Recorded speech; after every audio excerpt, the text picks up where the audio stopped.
One Sabbath, he was going through the grain fields, and as they made their way, his disciples began to pluck heads of grain. And the Pharisees were saying to him, "Look, why are they doing what is not lawful on the Sabbath?" And he said to them, "Have you never read what David did when he was in need and he was hungry? He and those who were with him, how he entered the house of God in the time of Abiathar the high priest, and he ate the bread of the presence, which it is not lawful for any but the priest to eat. And he also gave it to those who were with him. And he said to them, The Sabbath was made for man, not man for the Sabbath. So the Son of Man is Lord even of the Sabbath." Again he entered the synagogue, and a man was there with a withered hand. And they watched Jesus to see whether he would heal him on the Sabbath, so that they might accuse him. And he said to the man with the withered hand, "Come here." And he said to them, "Is it lawful on the Sabbath to do good or to do harm, to save life or to kill?" But they were silent.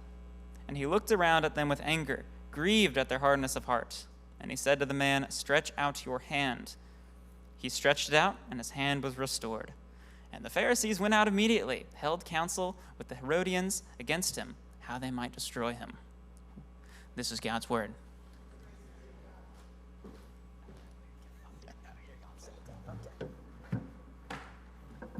Oh, here it is.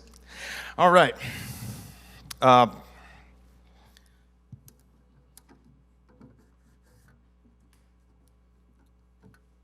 That's more like it. Okay. Welcome back to Sojourn, to the summer series here called Hyperlinks. We got a few more weeks of this, and a couple more weeks at least. And we're looking at passages or themes in the Gospels where a story or a concept or a theme or a passage from the Old Testament is referenced, and then it's being brought up as a way to help us get clarity or understanding of who Jesus is or what he's doing or who he's being. And then we can look at that Old Testament passage, we can gain that clarity, and then we can jump back to the New Testament and kind of get a sense of who Jesus is and what he's saying and what he's doing and who he's being. In the case of this morning, there's a couple Old Testament references. There's an Old Testament story in which David and his companions eat the temple bread from 1 Samuel 21. And then we also have this Old Testament concept of Sabbath. It's a reality, it's a law of Sabbath. So there's two incidents here, if you notice, and they both have to do with the Sabbath and how Jesus is or is not properly observing the Sabbath day according to the Pharisees. And so Jesus cites this Old Testament story of David to help bring some clarity, and then he makes some crazy statement about being Lord of the Sabbath himself. And so we need to take a look at this, and we're going to break it down under four headings this morning. First, we're going to talk about Sabbath. Second, the emotions of Jesus. There's a couple big ones. The enemies of Jesus, and also new Sabbath. So there's a lot here. Let's dive in. First, Sabbath. Just verse 23 so we can see Sabbath clearly. One Sabbath, he was going through the grain fields. As they made their way, his disciples began to pick heads of grain. So that's the first hyperlink, this concept of Sabbath. One Sabbath, meaning this took place on the seventh day, our Saturday. There's two times in the Torah, the first 5 books of the Bible, where the Ten Commandments are listed, which is where we find the commandment to keep the Sabbath day and to honor the Sabbath day, to remember it. It's part of God's moral law here in the Ten Commandments, and those are mentioned twice, once in Exodus, once in Deuteronomy. What's interesting about the Sabbath, though, if you've ever read that section of Scripture, there's two different justifications or reasonings for why God asks his people to keep the Sabbath. The first time they mention in Exodus is different than his reasoning he gives the people in Deuteronomy. And I think we need to see both of those things, both of those rationales and reasons together to get a bigger vision of what God's asking for. So let's read the Exodus passage and then read the Deuteronomy passage, and we can see the two different reasonings God gives. Exodus 20, verse 8 through 11. Remember the Sabbath day. This is the Ten Commandments that are being given, and it says, remember the Sabbath day to keep it holy, to keep it separate. 6 days you shall labor and do all your work, but the seventh day is a Sabbath, is a ceasing, is a stopping, to the Lord your God. On it you shall not do any work, you or your son or your daughter or your male servant or your female servant or your livestock or the sojourner who is within your gates. For in 6 days the Lord made heaven and earth, the sea, and all that is in them. So this is the rationale. And he rested on the seventh day. Therefore the Lord blessed the seventh day and made it holy. Many of us may be familiar with that passage. Let's look at the one in Deuteronomy when it's mentioned a second time. 10 commandments are being given again. Moses is reminding the people, this is the moral law of God. Don't forget it. He gets to the Sabbath commandment. Observe the Sabbath day. Not just remember. He says observe this time. That's a sermon for another day. Keep it holy, he says. Keep it separate. The Lord your God commanded you. 6 days shall you labor and do all your work, but the seventh day is a Sabbath day to the Lord your God. This all sounds very familiar. On it you shall not do any work, you or your son or your daughter or your male servant or your female servant or your ox or your donkey or any of your livestock, it's getting more clarified, or the sojourner who is within your gates, that your male servant and your female servant may rest as well as you. So clearly he's needing to repeat this for them. You shall remember, this is the reasoning though, why you keep the Sabbath. You shall remember that you were a slave in the land of Egypt, and the Lord your God brought you out from there with a mighty hand and an outstretched arm. Therefore, the Lord your God commanded you to keep the Sabbath day. Well, that reasoning is very different, isn't it? We'll come back to that.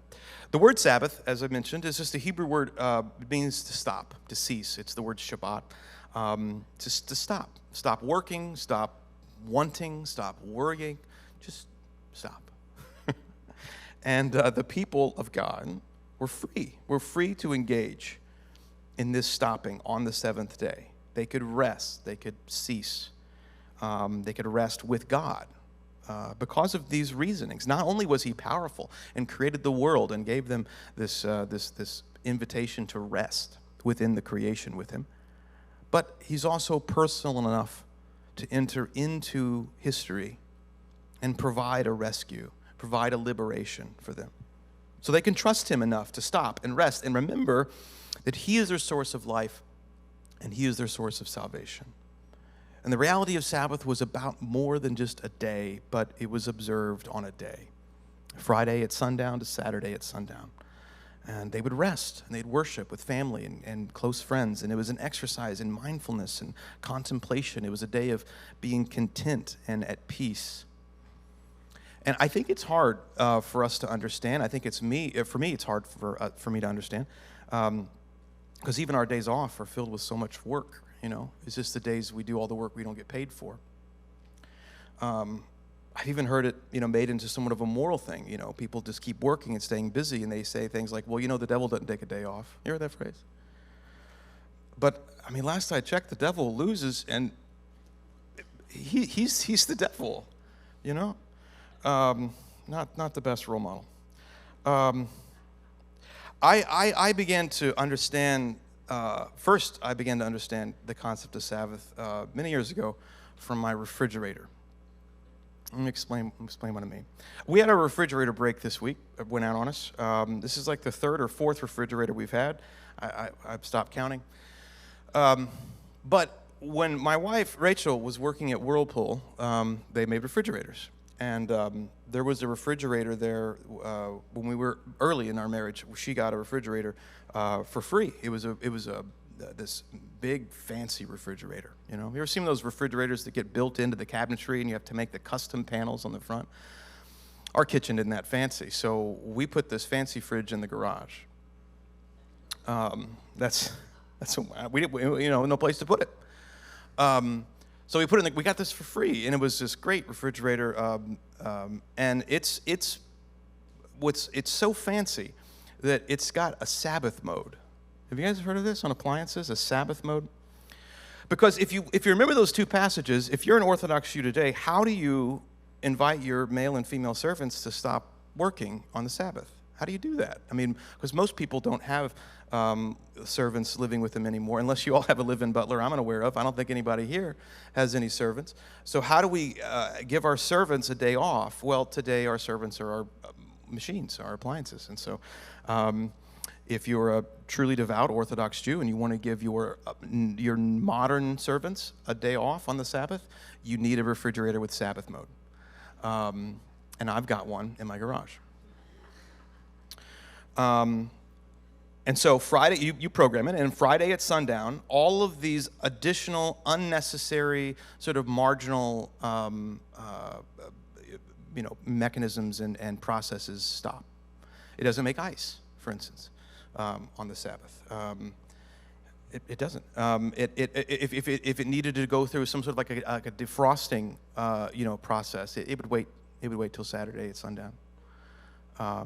If it needs, to be some of the humidity to be taken out, that fan's not going to kick on the Sabbath. It's just extra. You just cease to stop all that. Now, I don't know if this is the reasoning for this, but all I know is that refrigerator has been going for, I don't know how old, 20 years, and it's still kicking, and we've gone through 4 other refrigerators in that time. Now, I'm not saying the reason is because it takes a Sabbath every week, but I will say this, that for whatever reason, every time I walk into my garage and I see that refrigerator, I remember that thing takes a Sabbath more consistently than I do. And that sometimes throttling down and stopping in the long run can increase productivity in a way that just working more never will. And that was my first object lesson in Sabbath, with this machine that took a Sabbath even when I didn't. The idea of Sabbath in Scripture is to rest, is to stop and restore and replenish and repair and remind ourselves of who made us, who made everything we see. And that same God cares for us enough to enter into history and provide us with salvation and rescue. That's the reasoning. That's the point. And to spend time contemplating and meditating and being mindful and grateful and content in that reality. We turn our affections, our reflections, our hearts to God, and remember that we have everything we need. And in that time, we are repaired, we are replenished, we are restored. It's a beautiful thing. And I would encourage all of you to take on the spiritual discipline of observing a weekly Sabbath. I would encourage you to do that. If you want more information about that, there's books I could give you. John Mark Comer's The Ruthless Elimination of Hurry is a great one. We usually have copies in the back for free. But by the time Jesus gets on the scene in Mark, something has happened about the Sabbath. Something has changed regarding Sabbath. A lot of the stuff, these ideals, these concepts, these thoughts that I've been mentioning, Sabbath, by this point, it seems, has now been mainly understood in terms of the things you could do or the things you couldn't do on the Sabbath. A lot of rules came in. It became less about the function of Sabbath and more about the form that Sabbath was taking in the culture. There were many, many things that the religious leaders said that you could or could not do. They developed these long lists, I believe 39 categories, I believe that's right, 39 categories of activity that were not allowed on the Sabbath. You would be breaking that, including the thing that Jesus and his disciples does here. It was all laid out, I mean, practically to a millimeter. You could only walk so far, but not that far. This is what you could do. You couldn't do that. It was all laid out. And the principle, reality of Sabbath, the function of Sabbath is to stop, is to remember God's bigness and his closeness, his role as creator and redeemer, and his heart, and know that his heart is good and is for us. And so we can stop and we can rest and we can, knowing that working another day will not add any more days to our life, and in him we live and move and have our being anyway. He is our provider, our nourishment, our livelihood, and our redemption, no matter what evils we face. And there's a lot more we could say, but let's stop there for now, because by the time Jesus is on the scene, a lot of that seems to have been lost. Let's look at the emotions of Jesus, verses 23 through 24, and then verses 1 through 5 of chapter 3. One Sabbath, he was walking or going through the grain fields, and as they made their way, his disciples began to pluck heads of grain. And the Pharisees were saying to him, "Look, why are they doing what is not lawful on the Sabbath?" According to those 39 additional standards. Again, he entered the synagogue. This is chapter 3. And a man was there with a withered hand, and they watched Jesus to see whether he would heal him on the Sabbath, so that they might accuse him. And he said to the man with the withered hand, "Come here." And he said to them, now to the disciple or the Pharisees or the religious leaders, "Is it lawful on the Sabbath to do good or to do harm, to save life or to kill?" But they were silent. And he looked around at them with anger grieved at their hardness of heart. And he said to the man, stretch out your hand. He looked at them with anger and was grieved at their hardness of heart. This is very important, I think. First of all, the word anger that Mark uses to describe Jesus it's an intense word. If you look it up in the Greek lexicon, it's epic scale anger. It's intense. It's not just he got mad. And then there's this grief, which at the same time, so there's anger and then there's grief. And the grief is that word grieve, as if you've lost somebody close to you and they've passed away. So you've got epic scale anger and personal grief over hardness of heart. And that word for hardness literally means callous, but used in this figurative sense, it's a way of communicating both blindness and hostility. And it's not a phrase we use commonly in our culture. I think the best condition that most of us have some experiential awareness of, that I think comes closest to this, is probably the condition of addiction. It's a little bit like addiction. Addicts, on one hand, are in denial. There's a level of blindness, a lack of awareness of what's going on, what they're really doing. But at another level, there is some situations in which when someone we love, or even ourselves, is caught in the trap of addiction, there is often a hostility, a downright hostility, to change. Even when the effects of the addiction in our lives or the lives of other people are very clear and unavoidable. So there's denial and blindness, and then when things can no longer be denied, there's hostility. And that's what addiction does. And hardness of heart seems to carry some of those similar dynamics.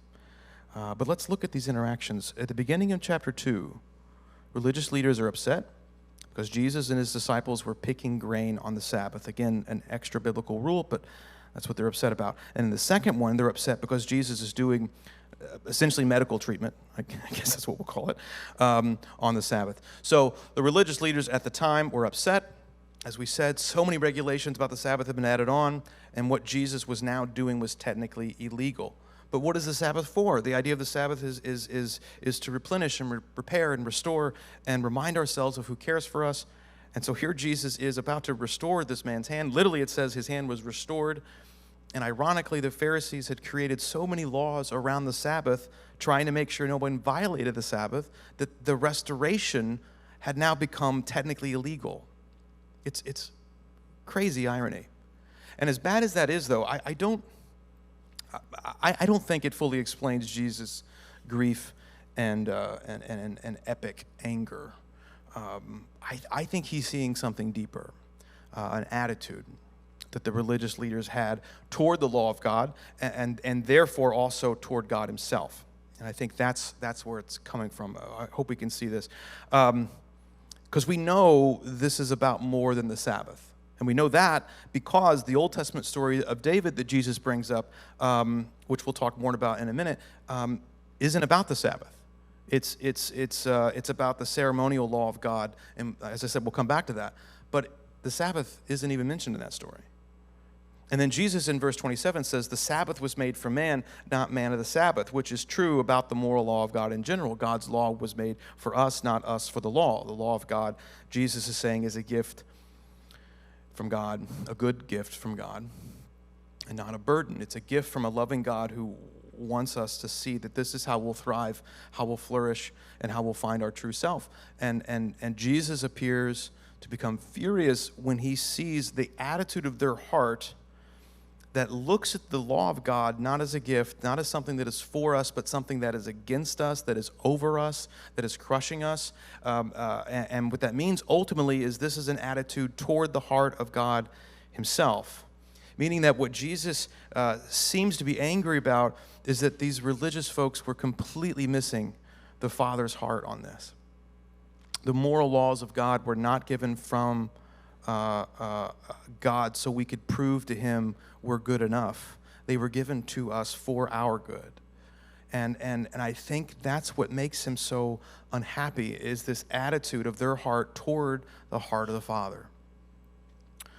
Not just, you're kind of legalistic and you got to loosen up. I think it's more than that.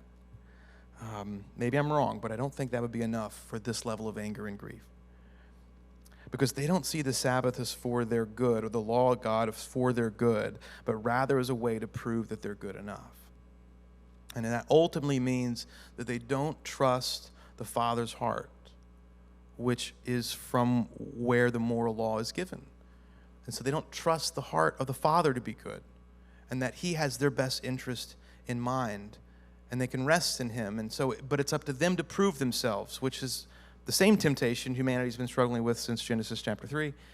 But they have become, not that they can, they have become, and we can become, a slave to the law or any self-imposed rules that we think make us a better person.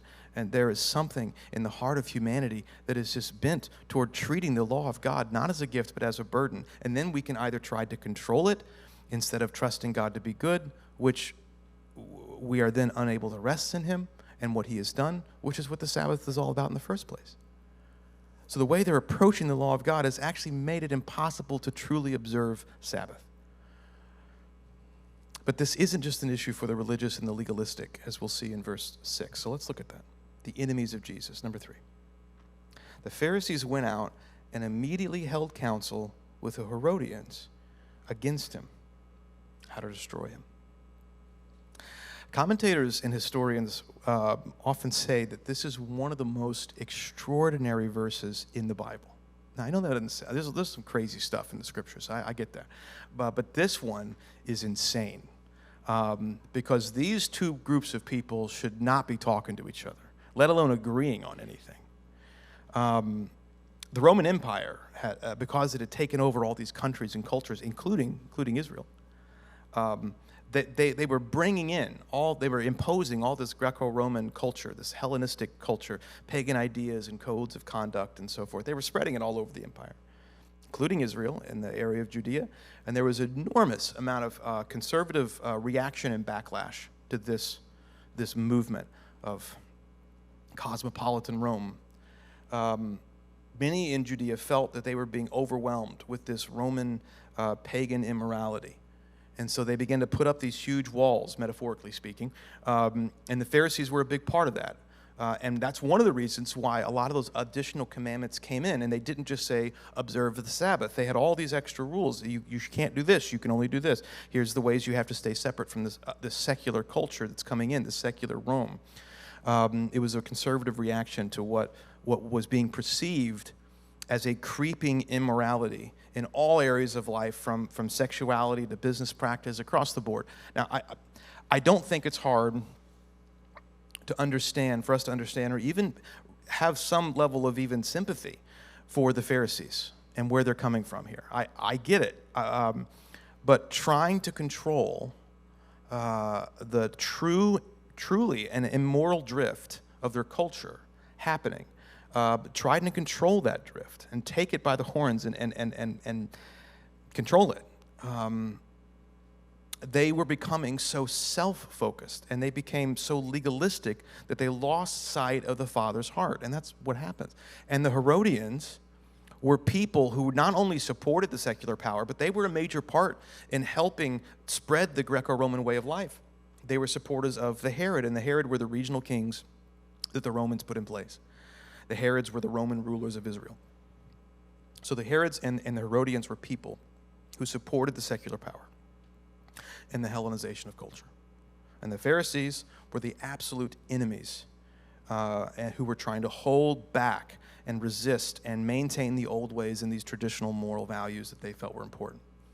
But before we draw too many similarities here, because I know this is the temptation, and just assume that the Herodians and the Pharisees are like American liberals and conservatives, that's not quite right. It's not quite right. Or I would say that it's actually not quite fair to our fellow Americans. Because as much as we may think we have a polarized culture, the differences between liberals and conservatives are nothing like this. These are people who would literally kill each other in an alley as long as no one was looking. I mean, this was a dangerous conflict they were in. It was really intense. Morna Hooker, who is a Cambridge scholar and Christian historian, currently 91 years young. I believe I have a picture of Morna. She talks about this dynamic in her commentary, The Gospel According to Mark. I would encourage you all. She's a wonderful scholar. But she mentions, and talk about this interaction between the Pharisees and the Herodians. And she said, there's nothing like this, she says. It's extraordinary. And that what Mark is doing is he's pointing out that Jesus was so opposed by both the religious power and the secular power, who had normally hated each other. They had found unity on their mutual hatred of Jesus. And that even though they have very different agendas, very different motivations, they both agree that this guy's got to go. And that's the reason why they're both against Jesus. And the simple reason for that is, well, on one hand, Jesus communicated that they're both lost. That's true. But at a deeper level, what Jesus is communicating through various interactions throughout the Gospels is that not only are they both lost, but the things that they use to make themselves feel good and feel like they're enough aren't enough. And so he's undermining the things they use to feel good enough. And whether it was front-loading God's moral law with all these additional regulations like the Pharisees did, or living this Roman way of life and pursuing pleasure and denying moral law like the Herodians were doing, or some moderate combination of the two. What Jesus is exposing through his presence and his words is that this is all symptomatic of trying to prove yourself to be good enough instead of resting in the heart of the Father who knows what's good for us. And there is this primitive temptation for this, I think, in the heart of every human. And that is to respond to moral norms in general or the moral law of God specifically. Whether we reject it or embrace it, we respond to it as a burden. And either I'm going to reject this burden because it's a burden and I don't want it, or I'm going to try to bear this burden, and then I can then use it to force God to give me things or prove my value and worth to him or myself or my family or whoever else. It's not intrinsically seen as a wonderful thing for our good and for our flourishing and for our benefit, not something good from the heart of a good father. And when the Herodians and the Pharisees agree together that Jesus has to go, we know that Mark is pointing out that Jesus, by his presence and by his word, is exposing something that is true for both of them, that both of them don't want exposed so they can go on and can continue to live in the denial and live in the things that they think will make them good enough. Namely, they don't see God's law as liberating. They don't see obedience to God as a source of ultimate joy, but rather it's a way to control life or deny it to take control of life in a different way. But ultimately, they don't trust the heart of the Father, and they don't rest in his arms, which will make true Sabbath impossible, no matter how many additional rules they follow or add to the list. So how are they invited out of this pattern, and how can we hear that same invitation out of our own patterns? I think it's in the claim that Jesus makes in verse 28. Let's look at this. Starting with 25. And he said to them, have you never read what David, I always find, he's just, poking. Have you never read what David did? Of course they have. When he was in need and was hungry, he and those who were with him, how he entered the house of God and at the time of Abiathar the high priest, and ate the bread of the presence, which is not lawful for any but the priest to eat, and also gave it to those who were with him. And he said to them, as if that story should prove his point, he says, the Sabbath was made for man, not man for the Sabbath.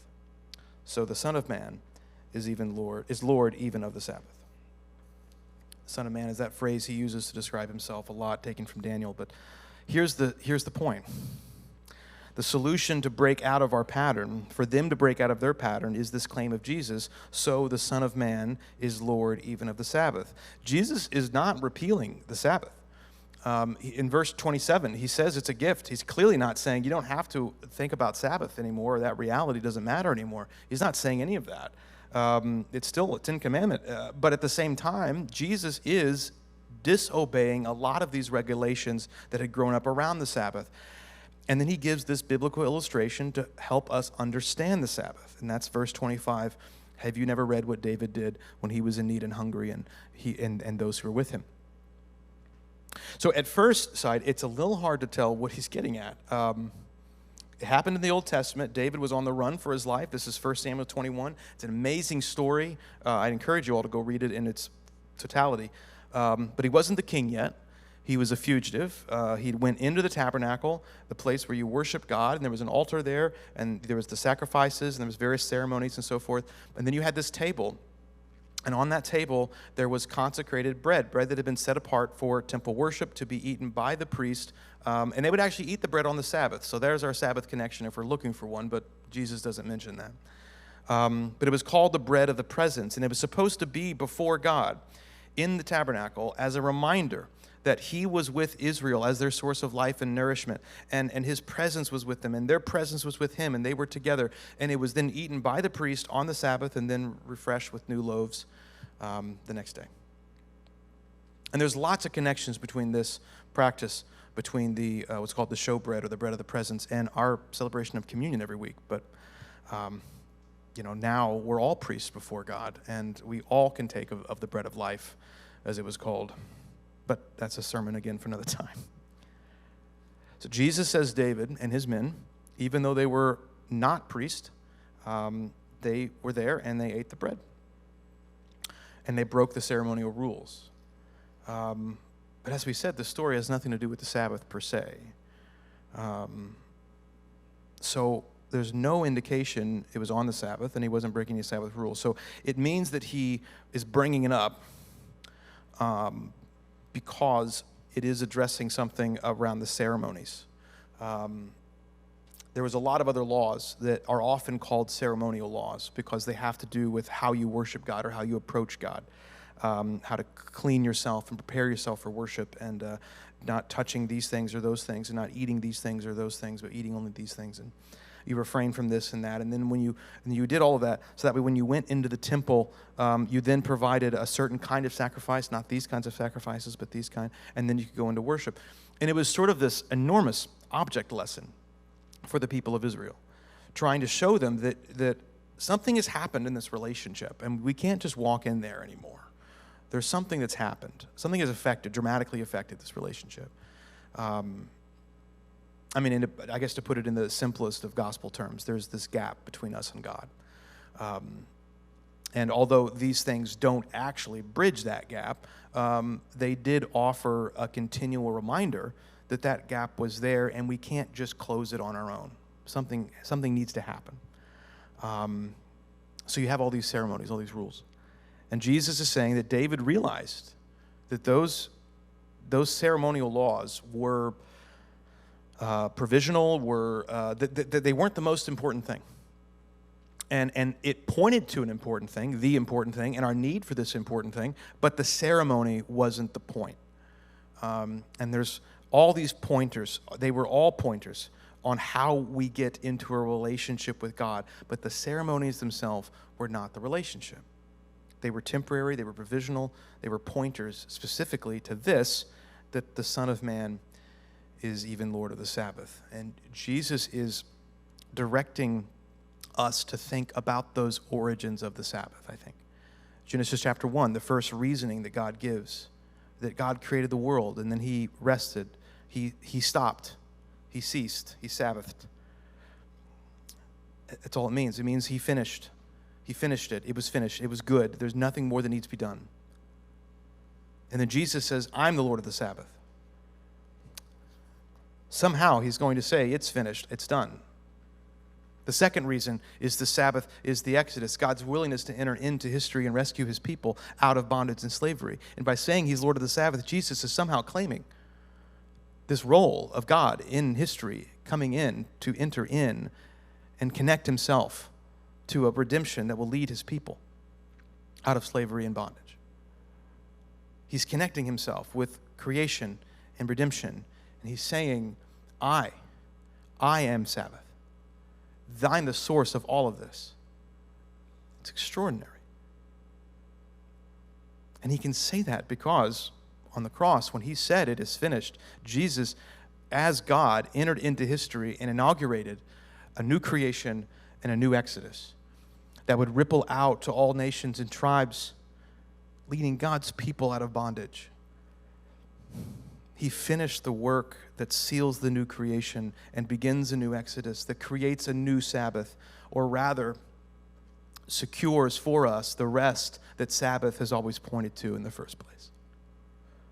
Now, if we come to the Father through Jesus, he looks at us and says, I'm satisfied. There's nothing more you need to do. It's finished. Which is the reason why the author of Hebrews in 4:9 says, so then there remains a Sabbath rest for the people of God. For whoever has entered God's rest has also rested from his works as God did from his. The religious leaders, and just religion in general, says if we obey God, then God has to accept us. But the gospel says that because God has accepted us radically at infinite cost to himself through the sacrifice of Jesus Christ, that it softens our heart. It cures this fear and mistrust of the heart of the Father. That's the gospel, or at least part of it. And Jesus Christ is actually replacing all religion with himself and saying, I'm the bread of life. I'm the final sacrifice. I'm the Sabbath. I'm the temple. I'm the Exodus. I'm the new creation. And we're still under this obligation, this moral obligation to observe and keep the Sabbath, but the Sabbath is Jesus. And in him we can rest from trying to make ourselves good enough. Dick Lucas, who is a 96-year-old Anglican minister in England, at least I think he still is, at 96. I probably should have checked this morning. Someone check and see if Dick Lucas is still alive. If I'm 96, someone better be checking on me every day. That's all I got to say. But he says this thing about this reality that sometimes we can forget how radical this sort of talk is, how jarring it would have been in the first century, that Jesus has become these things, especially if you were to try to talk to your neighbors, your Roman neighbors, about Jesus. Because if you want to understand this claim, Lucas says, think about an early Christian in the Roman Empire trying to talk to his non-Christian neighbor, which may or may not be a good idea, but depending on the persecution of the current city he was living in. But let's say the neighbor comes up and says, I understand you're a Christian. I love religion too. The pageantry and all that stuff is so wonderful. I don't know much about Christianity. Can you? Or they probably wouldn't use the word Christianity, but I don't know much about your religion. What's it about? And then he would say, "Where's your temples?" You know, and the Christian would have to say, "Well, we don't have any temples. Jesus is our temple. We gather around him, his presence." I think the neighbor would be a little confused. I'm like, okay, no temples. Well, where do your priests work? Where do they do their jobs? And then the Christian would have to say, "Well, we don't really have any priests. We're all priests, and Jesus is the high priest." Everybody's a priest? This doesn't make any sense. Well, where do you offer your sacrifices then? Where do you to keep favor with your God? How do you keep your gods happy? And then we don't have any sacrifices anymore. See, Jesus was the final sacrifice, and because he's God, come to get us. God's already happy. We don't have to earn favor with the God anymore. Jesus is God who's come to us. And the neighbor would just scratch his head. What kind of a religion is this? It's not. It's not a religion at all, which is why the first Christians were called atheists. Jesus is our bread of life, the tabernacle, the high priest, the sacrifice. And if we have him, we have everything we need. And then we can rest. We can stop and rest. And as we take communion this morning, come to the table as priests, consuming the bread of life, the bread of the presence, and remember the rest we have in him that isn't just for one day a week, but it's for all of life. And may we truly, as the book of Hebrews goes on to say, may we strive to enter that rest. Let's pray.